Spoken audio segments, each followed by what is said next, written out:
Hey there, Fisher Elementary. Mrs. Tag and Cubby here, and we are coming to you from my house, and we're going to be reading to you the second part of chapter 6. So I'm going to find a good spot for Cubby to be. See you later, Cubby. And we are going to start where we left off last time. Harry was on the train with Ron, and he had just used a lot of his money to buy a whole cart full of chocolates and sweets off what they call a trolley, which is like a little car that kind of comes down the aisle of the train and offers food to different passengers. And if you remember, they opened up chocolate frogs, and inside each of the chocolate frogs pack was cards, collector cards, kind of like Pokemon cards or baseball cards, and they had different wizards on them. And Harry got to meet Albus Dumbledore, who, according to the card, was the head of Hogwarts and an amazing wizard.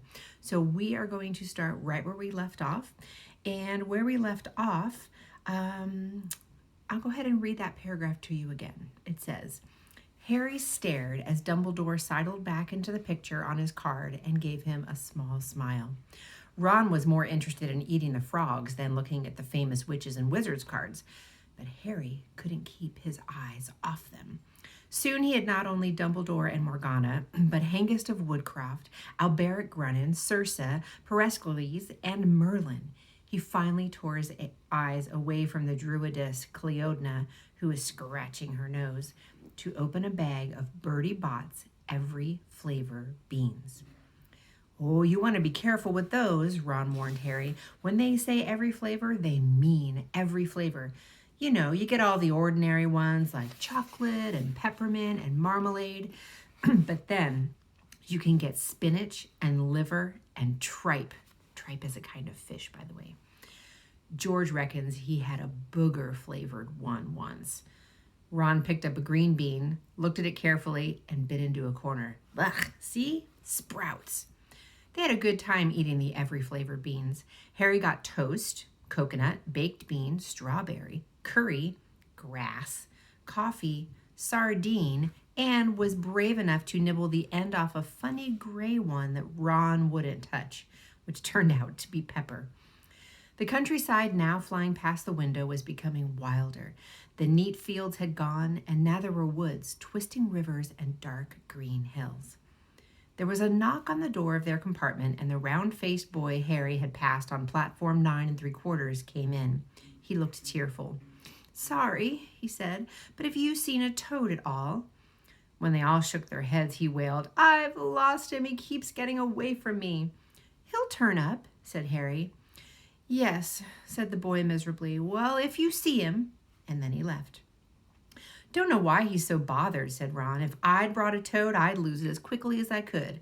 Mind you, I brought Scabbers, so I can't talk. The rat was still snoozing in Ron's lap. He might have died, and you wouldn't even know the difference, said Ron in disgust. I tried to turn him yellow yesterday and made him more interesting, but the spell didn't work. I'll show you. Look. He rummaged around in his trunk and pulled out a very battered-looking wand. It was chipped in places and something white was glinting at the end. Unicorn's hair nearly poking out. Anyway, Ron said, he had just raised his wand when the compartment door slid open again. The toadless boy was back, but this time he had a girl with him. She was already wearing her new Hogwarts robes. Has anyone seen a toad? Neville's lost one, she said. She had a bossy sort of voice, lots of bushy brown hair, and rather large front teeth. We've already told him we haven't seen it, said Ron, but the girl wasn't listening. She was looking at the wand in his hand. Oh, are you doing magic? Let's see it then. She sat down, and Ron looked taken aback. All right. He cleared his throat. Sunshine daisies, butter yellow, turn this stupid fat rat yellow. He waved his wand, but nothing happened. Scabbers stayed gray and fast asleep. Are you sure that's a real spell? Said the girl. Well, it's not very good, is it? I've tried a few simple spells just for practice, and it's all worked for me. Nobody in my family's magic at all. It was ever such a surprise when I got my letter, but I was ever so pleased, of course. I mean, it's the very best school of witchcraft there is, I've heard. I've learned all our course books by heart, of course, and I'm hoping it will be well enough. Oh, I'm Hermione Granger, by the way. Who are you? She said all of this very fast. Harry looked at Ron and was relieved to see by his stunned face that he hadn't learned all the course books by heart either. I'm Ron Weasley, Ron muttered. Harry Potter, said Harry. Are you really? Said Hermione. I know all about you, of course. I got a few extra books for the background reading, and you are in Modern Magical History and The Rise and Fall of the Dark Arts and Great Wizarding Events of the 20th Century. Am I? Said Harry, feeling dazed. Goodness, didn't you know? I have found out everything I could if it was me, said Hermione. Do either of you know what house you'll be in? I've been asking around, and I hope I'm in Gryffindor. It sounds by far the best. I hear Dumbledore himself was in it. But I suppose Ravenclaw wouldn't be too bad. Anyway, we'd better go look for Neville's toad. You two had better change. You know, I expect we'll be there soon. And she left, taking the toadless boy with her. Whatever house I'm in, I hope she's not in it, said Ron. He threw his wand back into his trunk. Stupid spell. George gave it to me, but I bet he knew it was a dud. What house are your brothers in? Asked Harry. Gryffindor, said Ron. Gloom seemed to be settling on him again. Mum and Dad were in it, too. I don't know what they'll say if I'm not. I don't suppose Ravenclaw would be too bad. But imagine if they put me in Slytherin. Oh, that's the house you know who was in? Yeah, said Ron. He flopped back into his seat, looking depressed. You know, I think the ends of Scabbers' whiskers are a bit lighter, he said, trying to make Ron's mind go off the houses.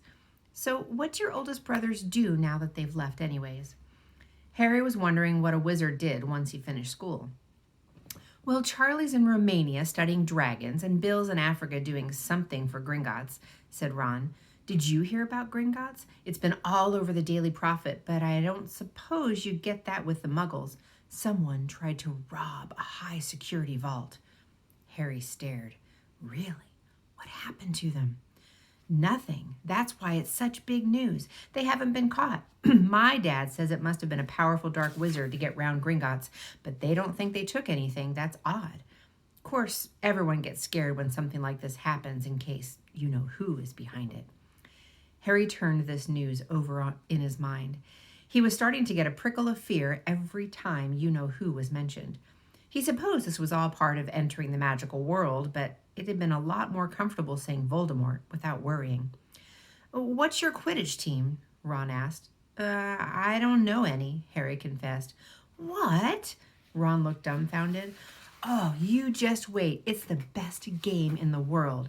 And he was off, explaining all about the 4 balls and the positions of the 7 players, describing famous games he'd been to with his brothers and the broomsticks he'd get if he had the money. He was just taking Harry through the finer points of the game when the compartment door slid open yet again, but it wasn't Neville the toadless boy or Hermione Granger this time. 3 boys entered, and Harry recognized the middle one at once. It was the pale boy from Madame Milkin's robe shop. He was looking at Harry with a lot more interest than he'd shown back in Diagon Alley. Is it true, he said, they're saying all down the train that Harry Potter's in this compartment. So it's you, is it? Yes, said Harry. He was looking at the other boys. Both of them were thick-set and looked extremely mean. Standing on either side of the pale boy, they looked like bodyguards. Oh, this is Crabbe and Goyle, said the pale boy carelessly, noticing where Harry was looking. And my name's Malfoy, Draco Malfoy. Ron gave a slight cough, which might have been hiding a snicker. Draco Malfoy looked at him. Thinks my name's funny, do you? No need to ask who you are. Father told me all about the Weasleys. They all have red hair, freckles, and more children than they can afford. He turned back to Harry. You'll soon find out. Some wizarding families are much better than others, Potter.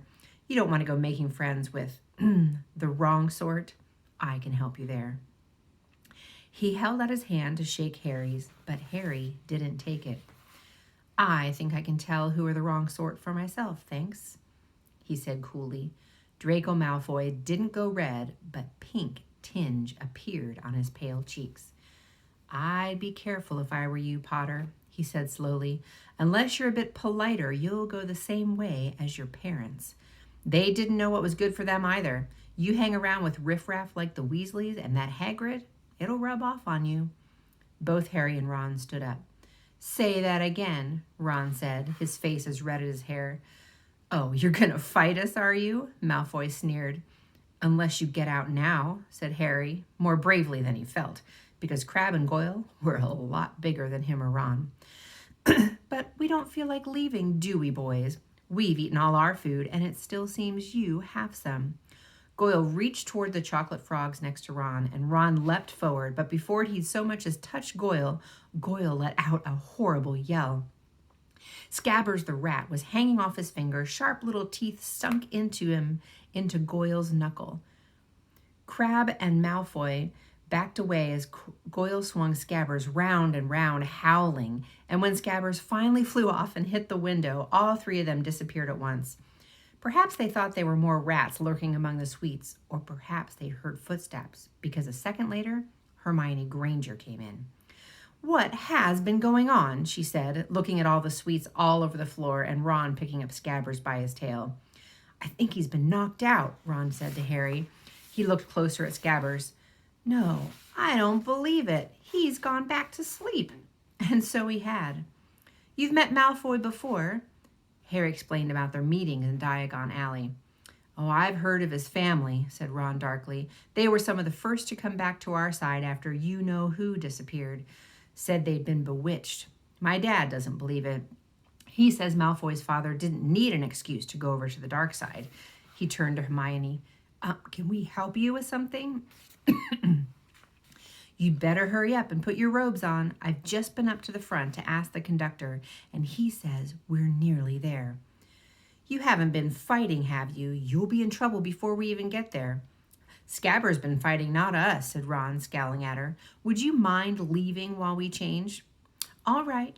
I only came in here because people outside are behaving very childlessly, racing up and down the corridors, said Hermione in a sniffly voice. And you've got dirt on your nose, by the way. Did you know? Ron glared at her as she left.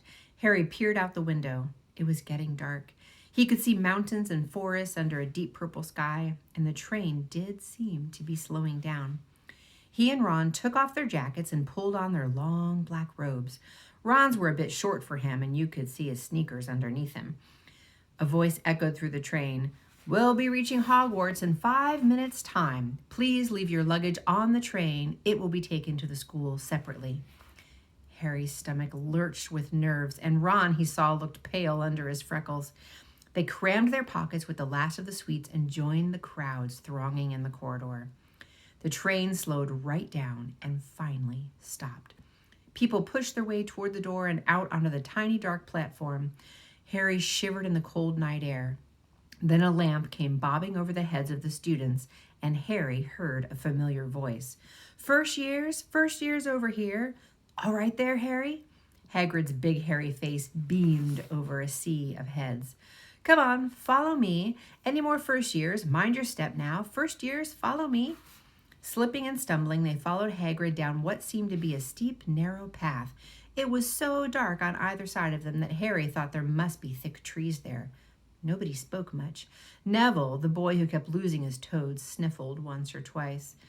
You'll get your first sight of Hogwarts in a sec, Hagrid called over his shoulder. Just round the bend here.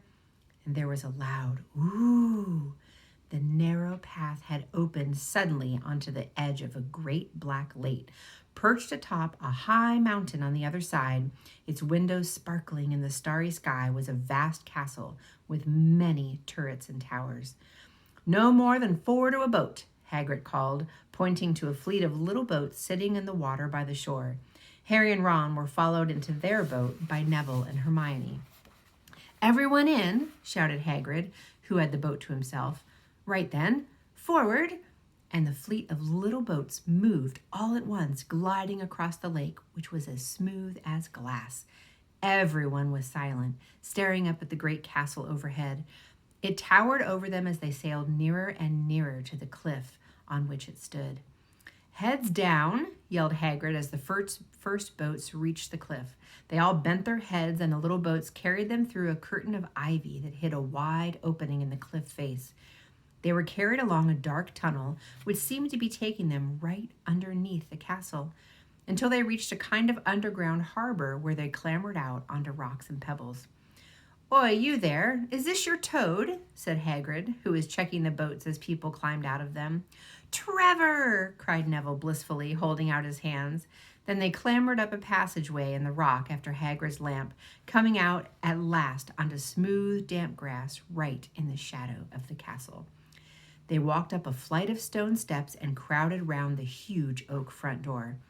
"Everyone here? You still there? You got your toad?" Hagrid raised a gigantic fist and knocked 3 times on the castle door. And that's where we're going to end. The next chapter is called Chapter 7, The Sorting Hat. So until next time, be kind to each other and read, and know that I miss you and I hope to see you very soon. We'll talk to you later. Bye.